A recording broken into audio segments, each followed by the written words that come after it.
Hi, Sassy Stampers. This is Tammy, your Vice President, and I'm here to show you this card today. It was inspired by what they called a Scrappy strip card, but to me it looks like a Johnny Carson curtain, so I may refer to both of it. I want to show you a couple of other cards made in the same way. This one was done with patterned papers instead of solid colored paper. Now this one was done with the solid paper and our little black strip across the bottom, but also I added a large sentiment and just glued it right on top of that black strip. This one very similarly, different card base, patterned papers, has the little strip across it, but I added a larger piece of cardstock with the sentiment on it. So let's start by looking at what's in your card kit. Your card kit should contain the card base, which is the white paper, and the black piece of cardstock that we're going to use as our base for our colored cardstock pieces, and then 5 different colors of colored cardstock. Now in your kit you may not have these exact same colors because what I did to make the card kits was I took some Stampin' Up! Colorful paper. There will also be a little black strip in there too. But I took the cardstock, the bright packet of paper, and cut them all into pieces so that we had enough kits for everyone. So your cardstock may vary in color. That's okay because as we always say in Sassy Stampers, this particular kit is just for you to learn how to do the card and not necessarily to be exactly perfect. So you're also going to need a way to cut your cardstock. We're going to start with one of these kind of trimmers, and you would normally line up on that line and cut your paper nice and straight. That's what all those grids are for. But today we're going to cut wonky strips of paper. So however you do that, however big or small you want your wonky strips, you know how to use one of these paper trimmers. You just use the little flip down ruler part and slide that blade across and cut. Instead of cutting straight, we're cutting wonky strips.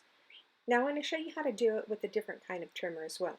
Now this is my Tim Holtz guillotine trimmer, and it's probably the one I reach for the most because to me it's the easiest. Now instead of lining it up right on the edge, we're going to make sure and do wonky strips here too. So we just want this a little bit crooked.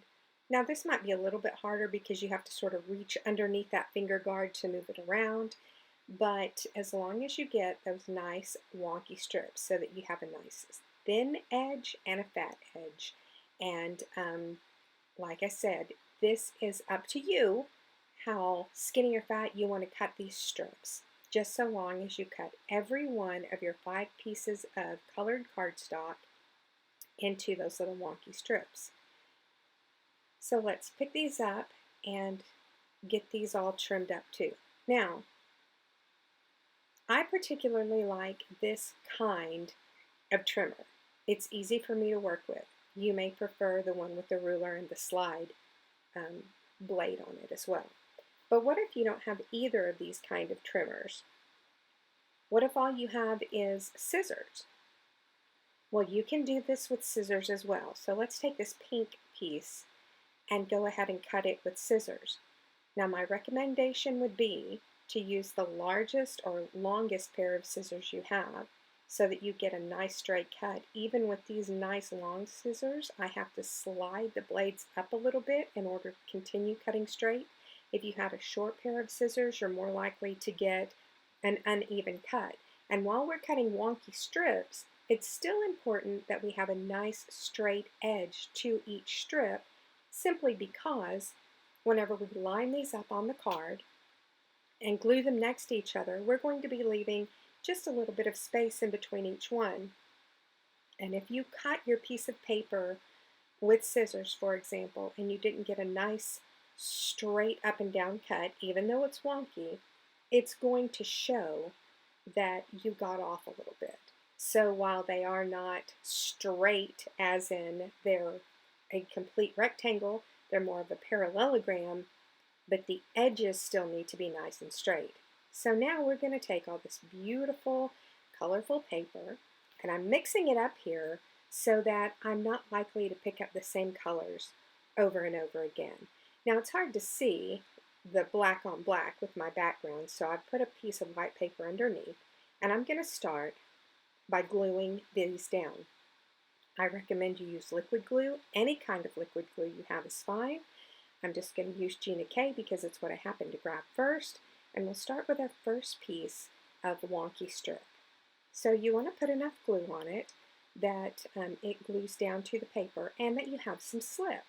This is the reason that you want to use liquid glue, so that you can have a little wiggle room to get it down. Now this first piece, if you put it right to the edge of your paper, it's going to make it much easier to cut off your overhangs. This way you still have one factory perfect edge. Not that it's actually factory cut, but you know what I mean. It is a nice straight edge. So if you want to make sure that you have that exactly to the edge, then you can start putting your next pieces of paper from this point forward. Now I started at the left and moved right, and I am randomly selecting papers. What I don't want to do is create a particular pattern. Now we know already that we have 5 different pieces of cardstock, or 5 different colors of cardstock, lots of pieces, lots of wonky strips.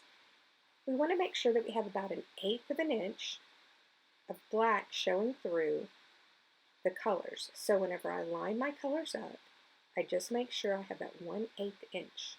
And once again, using that liquid glue helps with that. Now let me show you. There's a fat end and a skinny end to our paper. Skinny and fat end. If I line up my pieces and start gluing them down and accidentally put my fat ends up, instead of being able to work across this paper and getting a relatively straight across line, I'm actually going to start getting a ray effect if I do all fat ends up. So whenever you're working across, make sure you go fat end, skinny end, fat end, skinny end, up. So now that I see that I can make my paper go across relatively straight, now I didn't get out a ruler and check, or a right angle and make sure that I'm exactly up and down, because the fun of this card is that it is kind of random and the strips are wonky. We didn't measure them and make sure they were perfect, so we don't necessarily have perfect up and down pieces, but by alternating the thin edge top to bottom, we do get relatively straight going across. And as you saw when I turned it over there, you are definitely going to have some overhang. So we're not trying to be perfect about this. In fact, it's kind of therapeutic. It's almost like putting together a puzzle or coloring, just to be able to put these pieces down and move along quickly.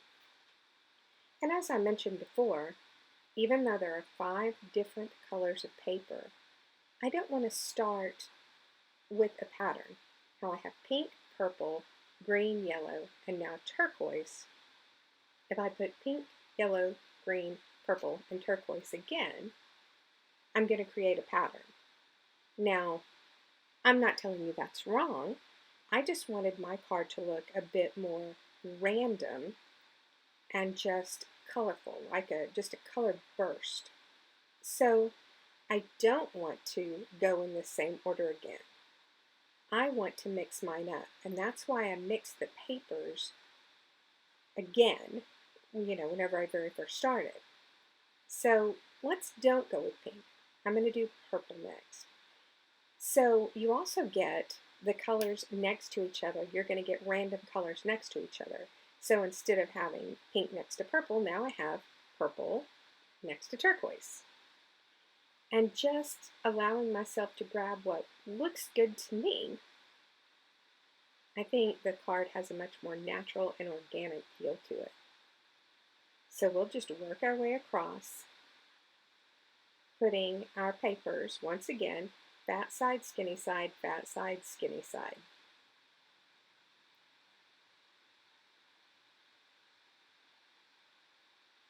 And it doesn't take a lot of glue. I actually probably put too much on because, as you'll notice, whenever I put glue on, it tends to kind of squeeze out from the edges. So I spend a lot of time wiping little pieces of glue off. I also wipe the glue off the backs just so that it doesn't glue to this white piece of paper that I'm using. And that's because I'll use that paper again later, but also because I don't want it to get stuck down to that piece of paper. And even if I weren't doing a video for us, for our class, I would probably put a piece of scrap paper underneath there, or paper that I'm going to reuse, just so that I don't get glue on everything. Because once again, I am a messy, messy gluer. So you can see how quickly this card really comes together. And it's almost magical how, as the colors go in different orders and you have different colors next to each other, with that little bit of black showing through, it really is pretty. Now, on our card that we used as inspiration, they used a black card base as well. And there is only one reason that we didn't use a black card base, because I think it does look really pretty. It's because I didn't have enough black cardstock to make kits up for everybody quickly enough. One thing that we are not able to do right now is to run out to the store and grab some more cardstock, because for some reason they don't consider Hobby Lobby and Michael's to be essential stores. Now, they may be essential for us card makers, but could not run and get some more black cardstock. So I used the white cardstock that I had here at the house. And if you want to make another card, because you're going to have lots of strips left over, because look at all those strips left over to the right, make another one and put it on a black card base so that it can look more like our inspiration card. There I am wiping glue off again. So the next thing that we want to do, I'm wiping the glue off the back and off of the little overhang pieces. So the next thing we want to do is trim our overhang pieces so that we have a nice even cardstock. So since I started with that very first piece we put on was nice and flat, I can use my trimmer's guide and just cut these edges off. Now, if you don't have this kind of trimmer, let's do it with the other kind of trimmer. And you can also do this with scissors if you have a very steady hand. So I already cut off my other side. So now I have a factory edge to start with again, and I can trim this edge off and all my overhang edges off till I have a nice squared off piece. And once that's nice and cut and all my little overhang edges are cut off and I have a nice square piece, I can glue this to my card base. Now, like I said, we're using white card bases, which isn't my favorite. I do think it does look a little bit nicer on a black card base, but it looks good on white too, and you have the added benefit of not having to add another piece inside in order to be able to write on it, unless you had, pens that write on black paper. Even here, I like the slip of liquid glue, because one of the things that I'm not great at is getting a card lined up well, and I have this fancy mat that's supposed to help me get everything lined up well. And see why the mat doesn't work for me? Because I didn't line it up straight on the mat to be able to use my grid to help me. There you go. Now I'm trying to line it up a little bit better. But with the slip of glue, I can actually line this up pretty well. Now, I like for there to be about an inch showing on the bottom of this black paper strip. So as you can see, I'm lining it up. But we've got to put our sentiment on here first. And I am white heat embossing my sentiment. So I have this set up on my MISTI in advance. And I'm just grabbing my MISTI here to be able to put that paper on there to put the sentiment onto my black strip. So, sorry about the bright shining off of the MISTI, but as you can see, I've got my sentiment set up right there, and I'll be using Versamark in order to, Versamark is a sticky glue. Now if you don't have a MISTI, you can obviously use an acrylic block, but here we're going to use a Versamark ink and sticky ink and our MISTI. So I'm using my anti-static powder tool so that my embossing powder will only stick where I want it to stick. And I'm inking at my sentiment with the Versamark sticky ink. And the MISTI is great because sometimes I don't do a really good job stamping the first time. So I've stamped my sentiment, and now I want to put the embossing powder on. And today I'm using Altenew white embossing powder. Ranger makes a great fine detail embossing powder as well. This is just the one I happened to grab. So the Versamark stays wet for a little while so that I can get my embossing powder on top of it. And even with that anti-static powder tool, it had a few little extra pieces. So a nice little flick, and those usually come off. And now I'm going to use my heat tool and heat this up until it's smooth and melted. And it does not take very long for this to heat up. And that white embossing powder melts into the paper just like magic. And then it's raised up a little bit so it has some nice texture and it really stands out on that black cardstock. So I'm lining this up once again. I want about an inch from the bottom.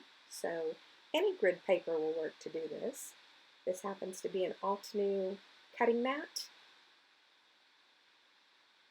And here again, I'm putting enough glue that I get a nice little bit of slip. And then I'll line that up and put that on top.